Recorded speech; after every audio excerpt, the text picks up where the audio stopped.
Oh, what a joyous day. I spent all day writing responses to discovery requests, but the good news is that the judge in DMA versus Fraud or Troll made a ruling on the administrative motion to stay discovery and to stay the other two pending decisions. And this may come as a shock to you, but I was right once again. I'm not biased. I have an understanding of the law, and I'm able to put two and two together because I have an understanding of the law, and I can come up with the actual result 9 times out of 10. I'm not bad at what I do. It's not biased. Just because I'm saying things you don't want to hear doesn't mean I'm biased, because you can't be right as often as I'm right and be biased. And be letting bias drive your predictions.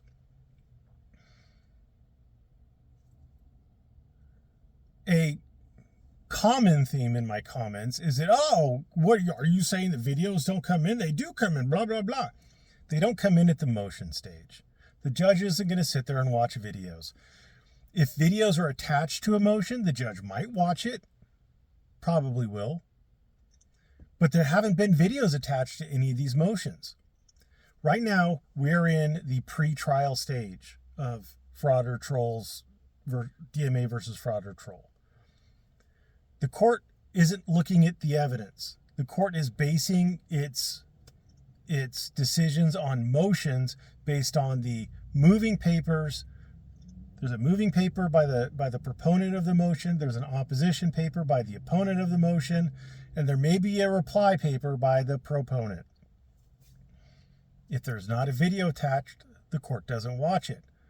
I look at these documents. There are videos attached. The court's not watching videos. So for those of you who think, the court has reviewed videos in other cases, maybe, but not in this case.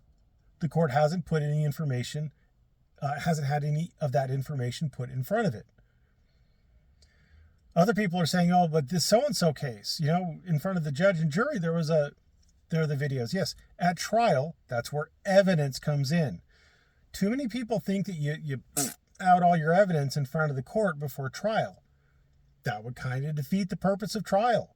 Trial's where evidence comes in.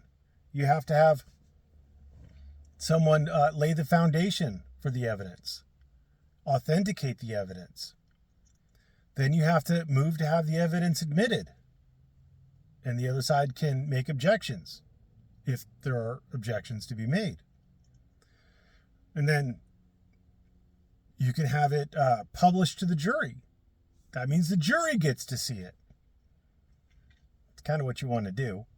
I mean, if it's just a bench trial, you don't have to publish it to the jury. But if there's a jury, you publish it to the jury. Now, the jury gets to see it.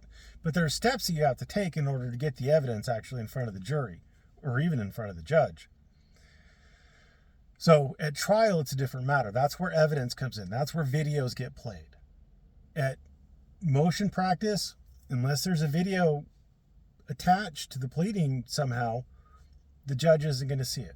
So no, the judge isn't going to be biased by all of your petty biases. The judge is going to look at what the declarations and exhibits attached to the declarations are. They're going to read the moving papers. They're going to look at the opponent's declarations and exhibits, if any. They're going to read the opponent's moving papers or opposing papers. And that's what they're going to make their decision on. I'm not saying that videos never come in to evidence. I'm saying that they don't come into evidence at this stage. And judges generally, the rule is that they don't watch videos about cases that are in front of them unless it's somehow brought before them. So if you didn't read the moving papers, you might have thought maybe there were videos attached. But why would anybody attach videos? They weren't relevant to the moving papers. So anyway, Merbstradamus strikes again. In other news, again, going back to Common Joe, because I find him fascinating in watching a slow motion train wreck kind of fashion, he has apparently, after the trial, applied for public defender. His application was denied. Don't know why. He is now appealing that denial. he indicates, which is a mistake that a lot of people make, that he makes no money, zero money on his application, which begs the question of how he pays rent, how he feeds himself, how he gets gas, how he gets to and from court. That requires money. And people giving you money is income. You can't pretend you're not making any money just because you don't have a job. Somebody's paying this shit for you. You're getting money from somebody. So he's not filling it out right because, again, he is intellectually handicapped. But the fascinating thing is that he's doing this after the trial. Like, boy, howdy, wouldn't this have been a brilliant plan of action to take before trial? Maybe you still wouldn't have won. Maybe you would have. Maybe your attorney could have kept relevant evidence out. Maybe your attorney could have gotten relevant evidence in. If maybe you'd still get found guilty, maybe you wouldn't. But if you did get found guilty, maybe that lawyer can figure out how to make you more likable so that the jury is less likely to return a harsh verdict, like 1 year plus fines and costs, or plus fines. I think the court gets to determine how much the fine is and also gets to determine the court costs, but the jury recommended a fine as well as 1 year.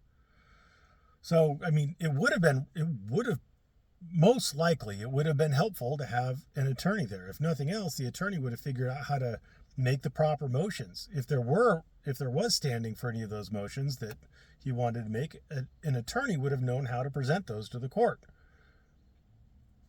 ChatGPT doesn't. I know there's fans of ChatGPT out there, but I have yet to see a ChatGPT generated pleading that is fully accurate and fully complies with the statutes and the rules of court and all the other fun stuff. Like, I've never seen it. I'm not saying it can't happen, but I haven't seen it, and I've had to deal with a lot of pro-per bullshit that use ChatGPT. So, again, good luck to Common Joe. You're doing everything bass-ackwards, buddy, but, I guess some people have to learn the hard way. Anyway, that's all I got for you today. Thanks for watching. I was right again, and all the people who are claiming that I'm just biased were dumb and wrong and stupid and she'll feel bad about themselves. But I forgive you. Thanks for watching. Have a great day.